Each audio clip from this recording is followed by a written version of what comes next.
I never thought I'd be the guy writing something like this, but here I am. My name's Jake, and I was with my wife, Emily, for about 5 years before we were supposed to get married. Everything seemed perfect on the surface.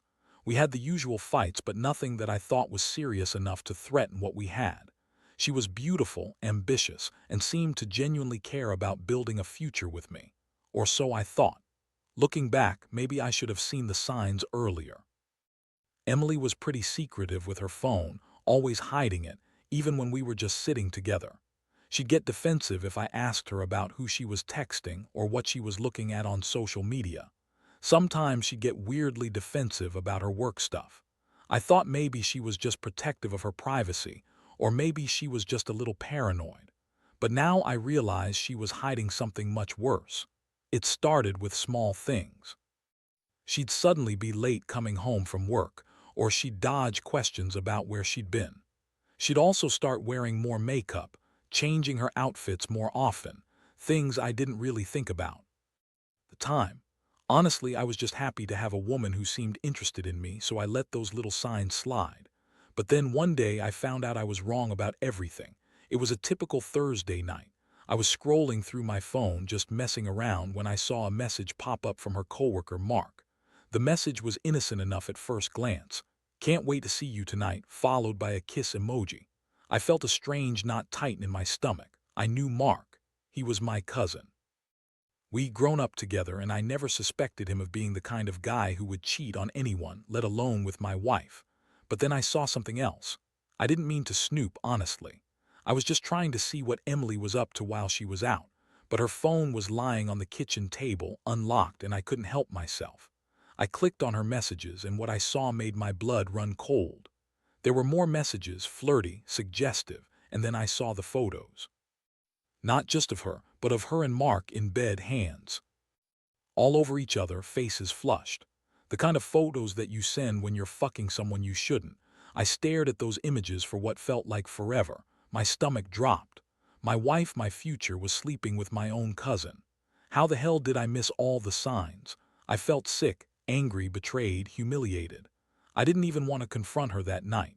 I just sat there, eyes glued to that screen, trying to process what I was looking at. This wasn't some fling or a mistake. It was real, and it had been going on for a while. How could she lie to me so effortlessly? The worst part, Emily is a master manipulator. She always knew how to make herself look innocent.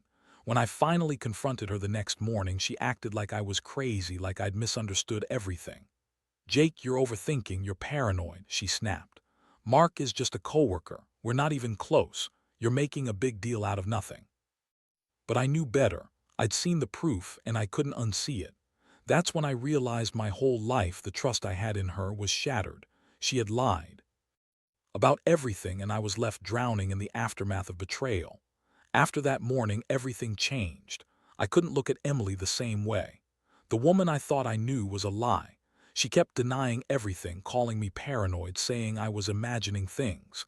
She even tried to turn it around on me, accusing me of being jealous or insecure. But I wasn't stupid. I knew what I saw. The images, the messages, they were real. And they confirmed what I'd suspected from the start. Emily was cheating on me, and with someone I trusted, my own cousin, Mark. The worst part, she kept lying, kept denying everything, even when it was staring her in the face. She said she loved me, that she'd never do something so disgusting, but I could see right through her. She was a bitch about it, really. She threw tantrums, called me possessive, said I was ruining everything. She insisted she'd been confused, that it was just sex, that Mark meant nothing. That really tore me up, to hear her call it just sex, like that somehow makes it okay. As if betraying your husband with your own cousin is trivial. I remember seeing her get defensive, her eyes narrowing and her voice rising. She told me I was crazy for even thinking she'd cheat on me. "You're just insecure," she spat. "If you knew how much I've been under stress at work, you'd understand. Mark, been there for me. It was just sex, Jake. It doesn't mean anything." That's when I lost it.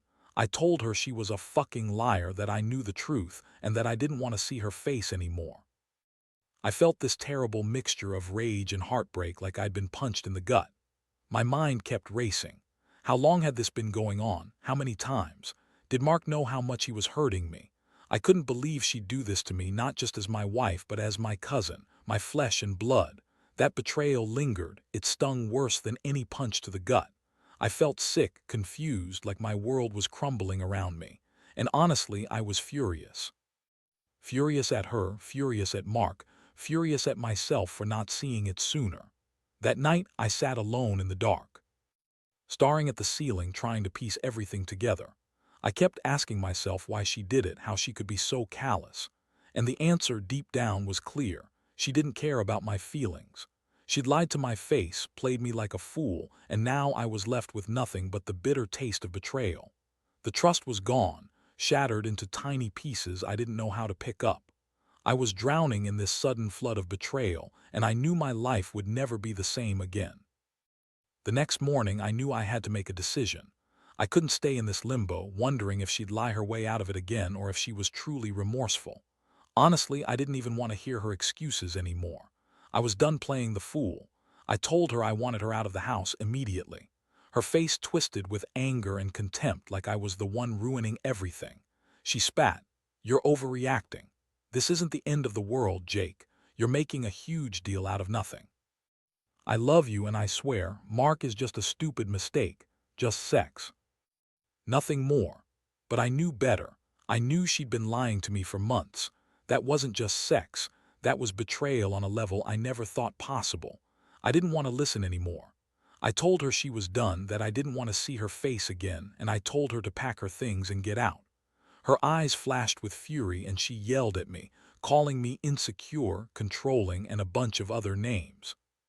She kept insisting it was all a misunderstanding, that I was overthinking, that I didn't really know her. But I didn't want to hear her anymore. I'd seen enough. As she stormed out of the house, I felt this strange mixture of relief and devastation. Relief because the tension was finally gone and I could breathe again, but devastation because I'd lost everything I thought mattered: my wife, my cousin, my sense of trust. That night I stayed in my empty apartment, trying to process what had just happened. Everything I thought I knew about Emily, about her loyalty, had been a lie. I kept replaying the moments I saw her texts, the photos, the lies she told. When I confronted her, it was like an open wound that wouldn't heal. In the days that followed, I struggled with so many emotions: anger, sadness, even guilt.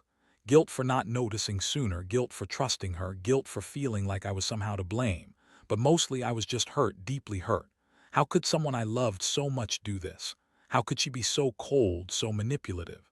I kept asking myself if I could forgive her or if I even wanted to. The truth was, I didn't know. All I knew was that I couldn't keep pretending everything was okay. The betrayal ran too deep, and I had to figure out what to do next. The days after she left were the worst.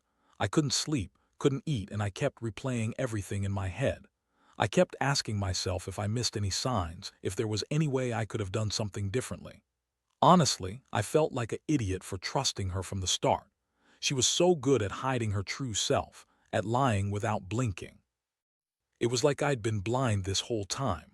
One night I was sitting in my living room, drinking more than I should have, trying to numb the pain. That's when I realized I needed to do something about this. Sitting around feeling sorry for myself wasn't going to fix anything. I couldn't let her or Mark get away with this. I started to plan my revenge, not necessarily to hurt them physically, but to make them see what they'd lost. To show that I wasn't just some doormat to be walked over. I knew Emily's biggest weakness was her pride. She always thought she was smarter than everyone else, that she could manipulate her way out of anything. That's why I decided to hit her where it hurt. I started digging into her life, checking her social media, following her online activities, and gathering evidence of her lies. I wanted her to feel as betrayed as I did. I wanted her to realize she'd gone too far. Then I thought about Mark, that sneaky little bastard who thought he could sleep with my wife and get away with it. I decided I'd confront him the way a man does, direct, cold, and with a plan. But I wasn't just after a fight. I wanted to make him hurt. Make him understand the extent of his betrayal. It wasn't just about revenge. It was about reclaiming my dignity. I wanted to make him regret messing with me, with my family, with everything I cared about. So I started to play my cards carefully. I didn't want anyone to know I was onto them, but I was gathering ammunition. I wanted to catch them in the act if possible, or at least make sure they knew I knew everything. I knew this wasn't going to be easy, but I was sick of being the victim. I needed to take control. I wasn't going to let her or Mark brush this aside like it was nothing. They had to see the damage they'd done, and I was determined to make sure they paid for it. The plan was set, and I was ready to execute it. Over the next few weeks, I stayed in the shadows, watching and waiting. I kept my phone close, monitoring her social media, her texts, anything that could give me a clue about her whereabouts or her new escapades. I also reached out to a few friends who owed me favors, just in case I needed someone to help me gather more concrete evidence or to help with my plan. My goal was clear. I wanted her to feel the full weight of her betrayal, to see that I was serious about ending this and making her regret ever crossing me. One evening, I received a message from a mutual friend I'd trusted. It was a tip about Emily and Mark, something I'd been waiting for. I didn't waste any time. I set up a way to catch them red-handed, an anonymous tip, a hidden camera in her apartment, and a plan to confront them both once I had undeniable proof. It was time for the truth to come out, in a way they wouldn't be able to deny or twist. When I finally saw the footage of Emily and Mark sneaking around, the images hit me like a freight train. They were in her apartment, kissing and touching each other openly. Mark was whispering into her ear. I saw her smile, that smug, bitchy smile she always had when she thought she was untouchable. That's when I knew I had them exactly where I wanted. I wasn't just going to confront them and yell. I was going to show her what she'd lost, what she'd thrown away. The moment of reckoning came one evening when I was prepared. I called Emily, told her I knew everything and that I was coming over. She tried to deny it, of course, but I didn't listen. When I arrived, I played the footage on my phone right in front of her.